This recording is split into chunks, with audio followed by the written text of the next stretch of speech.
يعني بعد ما جبت لك شقه في احسن حته وقفت جنبك تبيعني وتروح لغيري؟ يا ترى ايه الحوار اللي دار ودار بين مين ومين؟ حضر مشروبك وتعال احكي لك الحكايه. تعال.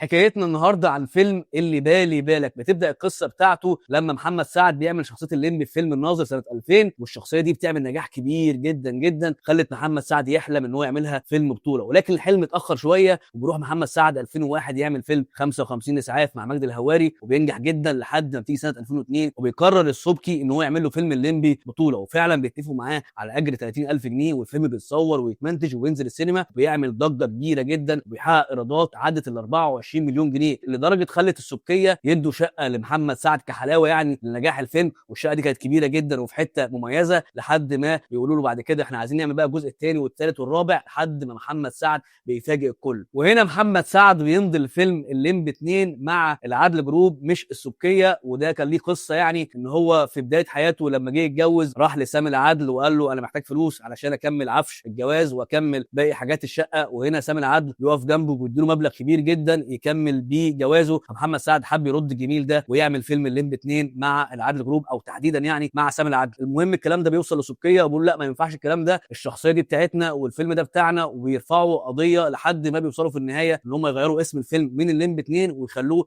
اللي بالي بالك كسيم يعني منهم، علشان ما يبقاش الليمبي الشخصيه بتاعه السبكيه. المهم بتخلص ازمه اسم الفيلم وبيتحول من فيلم الليمبي 2 علشان يكون اللي بالي بالك، والقصه تخلص يعني علشان يخلصوا تصويره، ومحمد سعد فعلا بيبدا في التحضير هو والعدل جروب، وكان من ضمن المفارقات ان هو كان مكتوب دور فيحاء المكتوب لحلا شيحه، وفعلا عملت بروفات وخالد عربون لحد ما فاجئتهم قبل الفيلم باسبوع، قالت لهم انا مش هقدر اكمل معاكم وبعتذر عن الفيلم ده، ومشيت علشان يجيبوا مكانها نيفين مندور اللي جت، والفيلم اصلا بيتصور لان هم كانوا عاوزين يلحقوا الصيف، والفيلم بينزل في السينمات وبيعمل نجاح كبير جدا جدا علشان يكمل محمد سعد مسيرته في الايرادات الكبيره، ويفضل برضه خلاف بينه وبين السبكيه اللي كان هيتجننوا ساعتها ازاي الفرخه الكشك بتاعتنا تروح لحد تاني. المهم الخلاف بين محمد سعد والسبكيه بينتهي، وبعد كده بيعملوا له مجموعه من الافلام زي عوكل وتتح والليمبي 8 جيجا وحياتي مبهدله، وبتخلص القصه تماما بينهم والكل بيتراضى، وبكده بتخلص حكايه فيلم اللي بالي بالك. وان شاء الله اشوفكم في حلقه جديده من احكي لك الحكايه، وشكرا والسلام عليكم ورحمه الله وبركاته.